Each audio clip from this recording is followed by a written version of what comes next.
Welcome to 100 Lunches. I'm Jessica Nelson. And I'm Stephanie Lindsay. We're the founders of Etch Design Group. Each episode, we'll have intimate conversations that transcend the usual lunch meeting. We'll dig into the lives of fascinating people in the design industry, and we'll ask the big questions, the small questions, and maybe even a few that sound like it came straight from a fortune cookie. Our vision for this podcast is to uncover the hidden gems in what led each of our guests to their calling in life, from childhood dreams to favorite lunchtime meals.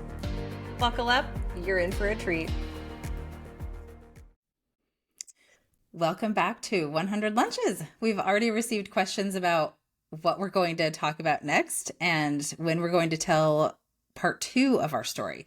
So if you have any questions that you're dying to ask us and that you want us to tell in part 2, send it to us, let us know, and we'll fill in the gaps. We're excited today to meet with Sydney and have you hear a bit about her story. Yes, today we have a very special guest for you, the amazing Sydney McCann, owner of Plush Fabrics and Home Interiors here in Austin, Texas. Sydney graduated from the University of Texas at Austin with a Bachelor's of Science in Fashion Merchandising. And in 2007, Sydney founded Plush Fabrics and Home Interiors. Over the past 16 years, she has built a business known for its stylish fabrics and upholstery, as well as her impeccable quality and service. Sydney has a beautiful new showroom located near Lakeline Mall. So if you're in the market for some custom upholstery, accents, or window treatments, you definitely need to check her out. Sydney has worked with us personally at Etch on a wide variety of projects, and we are so excited to have her here with us today. So thank you, Sydney, for joining us.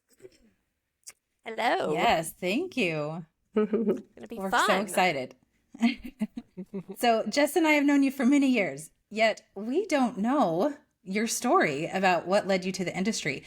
So we're really excited to hear the backstory today and how you got into the industry, what led you to Plush. So let's start maybe from your early childhood days. Tell us a bit about where you grew up, what your passions were early on in life, and what you thought you wanted to be when you grew up.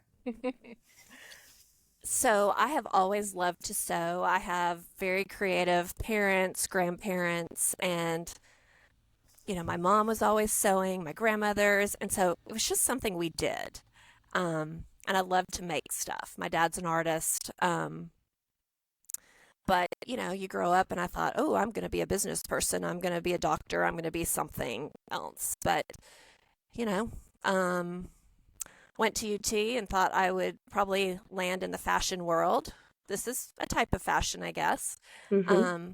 I also have a marketing degree from UT, but worked in business, didn't really feed my creativity very much. My husband took a job in Arizona, so I started staying home. We had our first child, and I made this crazy over-the-top nursery for him. That was back in the day when, you had layers of dust ruffles and bumpers and all this stuff. And I kind of started doing it for other people, just kind of out of my house. I had some other moms that sewed for me, and it just kind of grew from there. And I had 3 kids. I stayed home.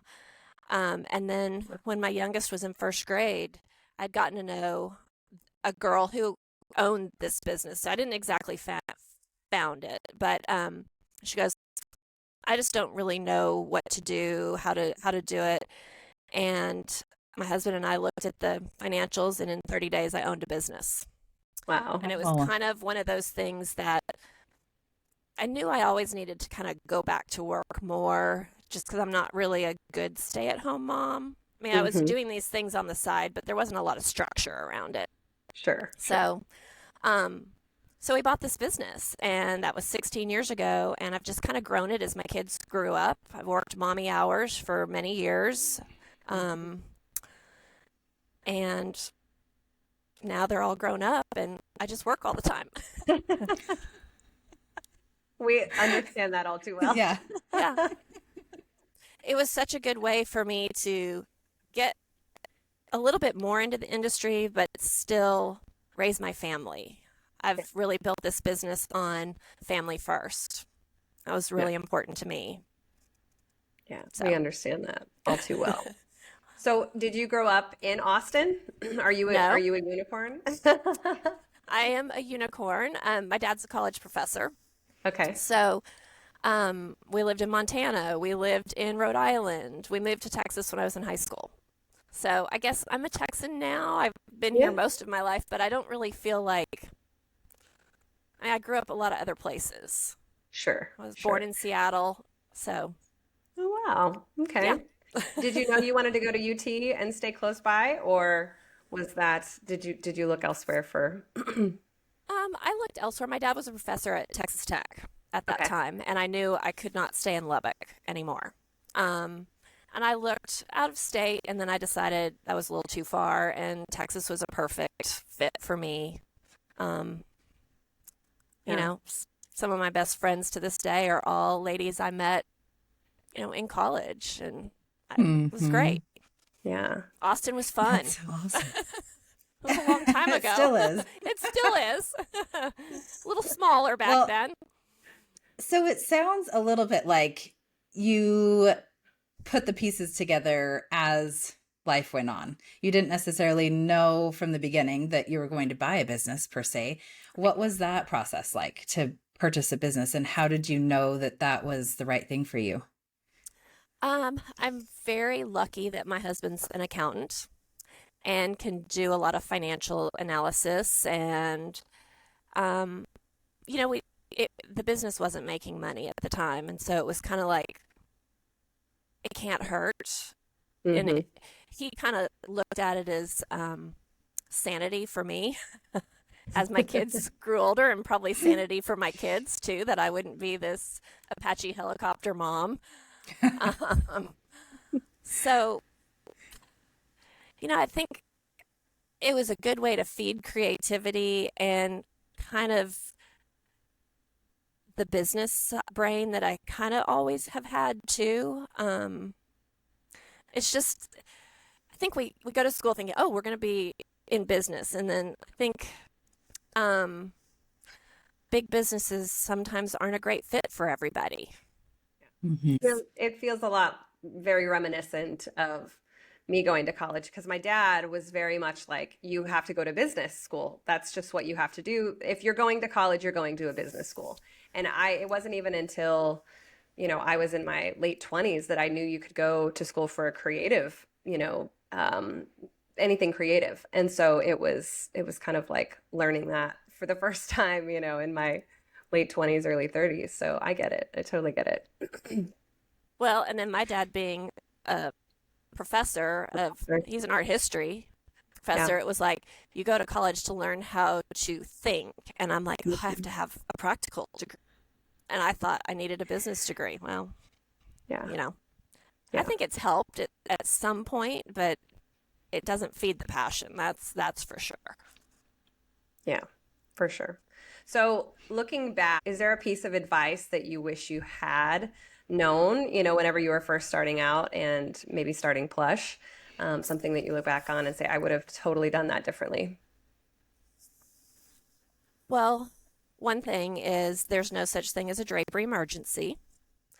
I sometimes used to kill myself over things, and it's like things happen beyond our control. I mean, COVID was a huge, learning curve there that we couldn't control a lot of things. And so I've learned to just kind of take a step back and go, we're going to perform. It may take a little longer than everybody wants it to, but it's going to happen. So, Yeah. That's a You- key perspective to Yeah, keep you in sound our like Stephanie. industry. When we are meeting with potential designers for our team, or I mean other architects or builders, we typically will tell them one thing that we care a lot about is perspective, and this isn't brain surgery. We're not saving lives by this. We're improving lives, but at the absolutely. end of the day, if a trim comes in incorrectly, that's not something to lose sleep over. Go enjoy your family and friends. The people in your life matter more than the things in your life. So not everyone has that perspective, and so it's always nice when we get to share that with someone, and Yeah. Yeah. Yeah. Yeah. Do you feel like there were any specific pivotal moments when, or even experiences when you knew, okay, I'm on the right path? I think I've felt I'm on the right path with a lot of the relationships I've built in the industry in Austin. I mean, it's, working with you guys and the friendships with you guys. And, I have a handful of design firms that I just adore and will do anything for. And that's when you go, okay, this is good. You Yeah. know, Yeah. I'm enjoying what I do. I have a great team. I have a group of ladies in the shop with me that are just amazing. I've got, you know, all our seamstresses and upholsterers have worked for us forever. I mean, it's a family, and you have to feel good about that. Mhm. Absolutely. I So mean, you and I were actually chatting just a week ago when you were at my house doing my draperies, and we were talking about how the business can just kind of keep you burnt. You burn the candle at both ends, right? And so, as far as Plush goes, what do you enjoy the most about Plush, and then what do you enjoy the least about your job? uh, the most I would definitely say is the relationships. I mean, I just think that's fun. I love being out in the field, talking to people, talking about their projects, going, okay, how can we make this a little better for your client? Or that's not going to work, but we could do this instead. And I think that's a big value add for us. You know, the the hardest part, managing people. Mhm. Yes. And how many do you have on your team, Sydney? uh, 14, Yeah, I think 14. it's a lot. And I'd love to hire a couple more upholsters if I could find them, but Yeah. it's a little bit of a dying art. Yeah, unfortunately. Yeah. Absolutely. How do you continue to grow and develop professionally? Podcasts. I listen. um, I was a member of Vistage for a long time, which gave me some perspective on just running a business because everybody in our group all ran different types of small businesses. I that kind of we all kind of went separate ways a few years ago, but that was a big growth time for me. And so now it's more podcasts, and I'm trying to figure out, what else I need to do. I think it's really important to always be learning. So, I'm going to take my Mm. whole team to the Window Covering Association big conference in uh, where is it? In Dallas in April. So I think that'll be really good. Hopefully, learn a little bit more about motorization and some other things that are happening a lot. Awesome. So I know you've made some really cool things for us at Etch, but I want to know what is the coolest or even the craziest thing that anyone has ever asked you to fabricate for them? And I also want to know what your most memorable project has been to date and why. So the craziest thing we just installed last week. Um, Elizabeth Chapin is an artist here in Austin, and she's been working on a show called Tree Spell for about 18 months. And she painted canvases that were like 300 inches long and 150 inches tall, and we fabricated them into drapery. And Oh, we've hung wow. them in the gallery. So they're they're two different sides, and they kind of divide the space, and it's so stunning. I mean, it's painted canvas, but it was just the most unusual thing. And there was a time I was like, why did I say I'd do this? Because it was hard, but Yeah. it was really fun to see it all come together. And she was just beside herself how gorgeous it all turned out. So that Wow. would definitely be the most unusual thing that we've done, and it was really beautiful to see it all come together. That's I awesome. want to So, see that. Yeah, I I hope do you too. post pictures. yes, and it's at Women in Their Work for a couple months. Not that you have time to get down there since you're in Utah. But yeah, we'll be posting more things about it because it was really interesting.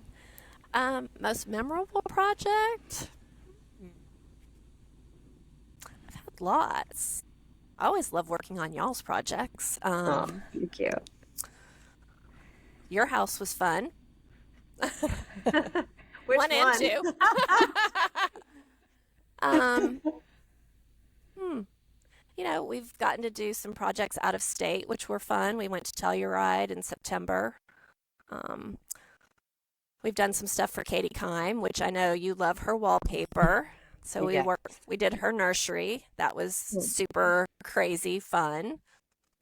So, I love that. I love yeah. that. Yeah, and if you ever need an assistant for your Telluride installs, I am happy to be there and Okay. provide my services to you. Well, and I would imagine in each of those situations, part of what makes it memorable and maybe even the craziest thing that you've ever done is that there was a collaboration involved and you add to it. One of the things that we love about working with you is the fact that we can bounce ideas off of each other and say, okay, this is what I'm envisioning. What would you do here? And it becomes better from that collaboration. And obviously we keep coming back for more year after year.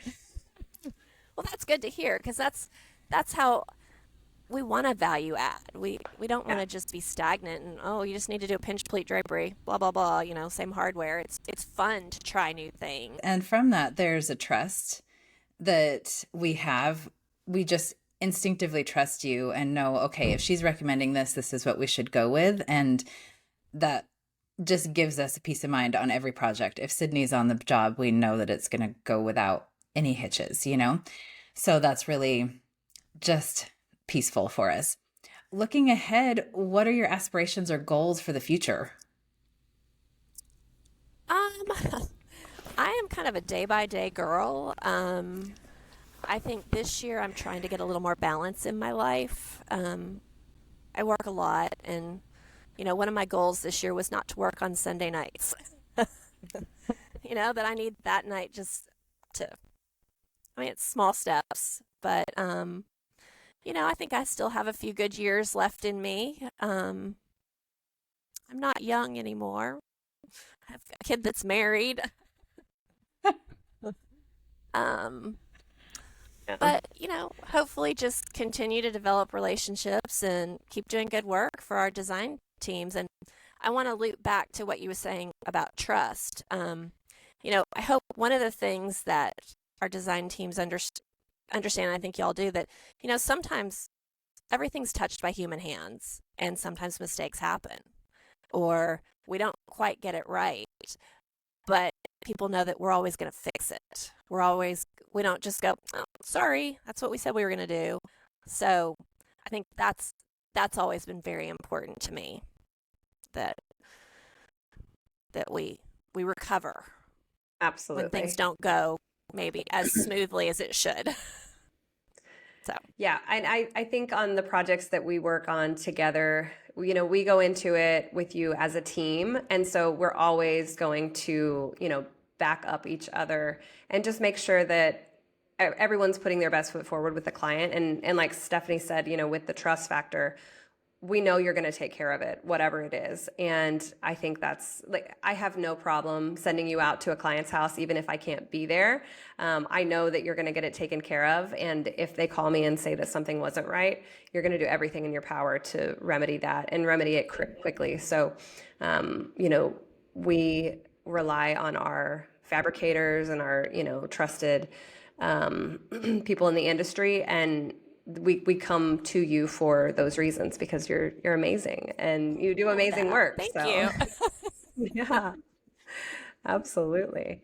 So, you talk about balance, and I was actually going to ask you about that because what our listeners don't know about you is you're a very busy lady. You are always driving around Austin, to and from your showrooms in Cedar Park, obviously, but you kind of service all of Austin and the surrounding areas. So how do you balance it all? And still allow time for your personal life and other commitments or interests that you have? I don't do a good job right now. Um, you know, I'm working on that. I'm a work in process. I think when my kids were little and were at home, I had very clearly defined boundaries, but now I've allowed work to kind of take over, and it's time to reel that back. I'm working on that, and I'm not sure how I'm going to do that yet. I'll keep you Well, posted. well, it's easy to let that happen because you love what you do, so it doesn't always feel like work. Yeah, Right, and right. we know that all too all too well because especially in the creative industries, because it's like, where do you draw the line between, like, yes, I'm truly working, but I'm also really loving what I do as well. Right. So it's a hard line to draw because you still enjoy it, and I think that that's what makes it so special about the industry that we're in. Well, and think even when I travel, I'm like, ooh, I want to go into that fabric store. I want to go into that Yeah. home store. I want to go, my husband rolls his eyes and goes and It's gets okay, a they cup of follow coffee. along. Yeah, he goes and finds a coffee shop and it's all good. Yep. So it's like even away, you're still checking things out and Yeah. looking at how things are done. So Yeah. yeah, you're 100% right there. That Well, and at that the same boundary line. time, exactly. And at the same time, we have teams. And so we also have this responsibility on our shoulders that we want to make them happy and provide things for them. And so that keeps us going. And we may be up late at night still. Yeah. And and that it just keeps fueling the fire because we want to do better for them and we want to do better for the clients that we have Yeah. and just provide the very best. And so it's hard to say, okay, the workday's over. Yeah. Yeah, it Hmm. is. Well, and when we're thinking about our teams, think back to when you were first starting out, or if you've had someone join your team that was starting out in the industry, what advice would you give to someone starting in your industry? I think good advice is just to make connections. Be open to suggestions, criticism. Don't take it personally. I think that's a big one for creatives, not to take things personally. That's a But good point. Yeah. uh, And very hard to do. very hard to do. And it's something I think we all work on all the time. We've all been doing this a long time, but I still sometimes have to check myself and go, it's not me sometimes. Yeah, We don't know what's going on in somebody else's life. So, absolutely. and sometimes you're just a safe space for them to lash out at and just go, okay, I got it. I'm going to fix it. That's also sound advice as a parent. Yes. So Wait true. till you have those teenagers. I mean, My I think 6 is awful some days, and I'm like, I can't even like imagine when they're in the teenage years and like hating me. Like, some days it feels like they don't like me now. But let me tell you, they come back, and I have great relationships with my young adult children. I Yeah, think because I knew what was important at the time, and it wasn't the nitpicky stuff; it was the big things. yeah, So absolutely. anyway, So I think I know the answer to this just because I see it every day, but how do you hope your work will leave a lasting impression or a legacy in our industry or your community? boy, that's a good one.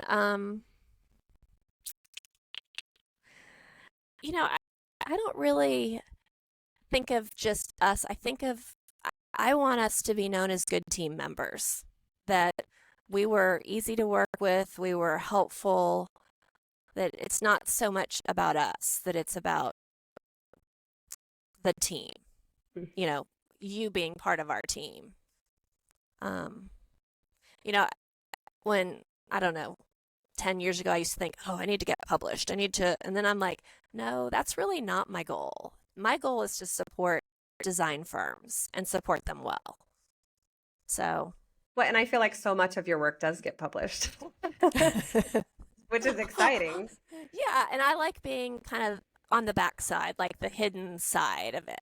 You Mhm. know, it's kind of like when like our delivery van, I don't have it branded because I want to come in under your brand. Like when we're delivering things, it's not about me, it's about y'all. And so you'll never see signage on any of our vehicles for that reason. Yeah. We kind of want to be that hidden. I mean, not so hidden that we don't have work, but That won't happen, Sydney. yeah. Uh-huh. But it's just back to that. It's not about us. Sure. It's about the team and helping y'all shine.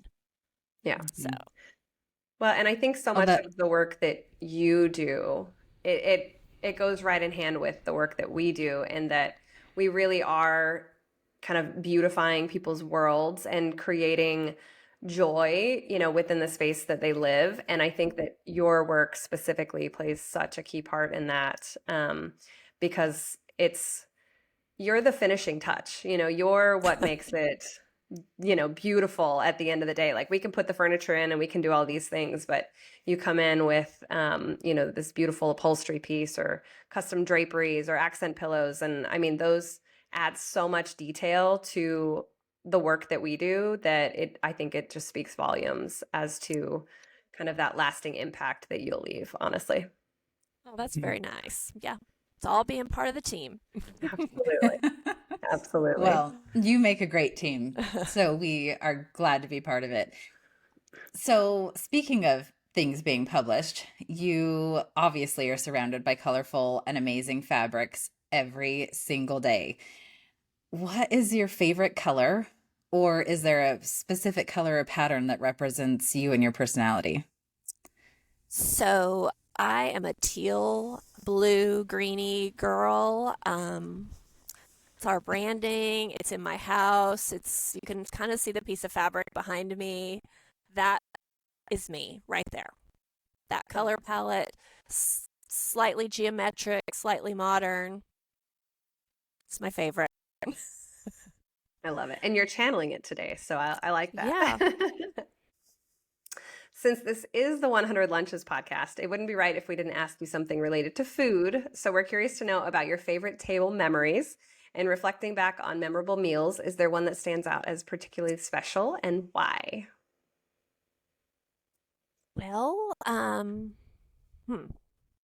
I love eating out when we're traveling, especially. And kind of one of our goals is always to do something local. We don't do chains. And, there's just so many good meals. I mean, I think about eating in Europe, eating in Italy, street food in Italy. Sadly, I don't have one memory. I love food. Good food. We can relate to that.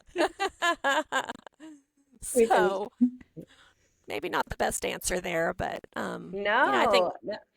I think that's part of travel is eating and trying the local cuisine, whether it's New Absolutely. Orleans, New York, Europe, Yeah. It's Or the Austin. experience of it. Austin. Yeah, a Yeah. lot of good restaurants In in your own Austin. backyard. Yep. Mm-hmm. Yep. Well, this has been so fun to learn more about your story and hear about your humility and just the love that you have for people. If our listeners want to get in touch with you or learn more about you or have a project that they're working on and they want to pull you in, what's the best way to reach out to you? So they can always call the shop or they can follow us on Instagram, Plush Home Fabric. Sadly, I don't even have a website right now. We will be working on that, but we haven't missed it. So, we are appointment only during the week, but if people just want to come look at fabric, they can always come in on a Saturday from 10 to 5. Okay, So, perfect. Well, Instagram keeps us connected, so it's all Yes. right that the website isn't up and running. Absolutely. just hasn't been a priority. Uh-huh. So, Well, thank you so much, Sydney. well, We thank adore you. you.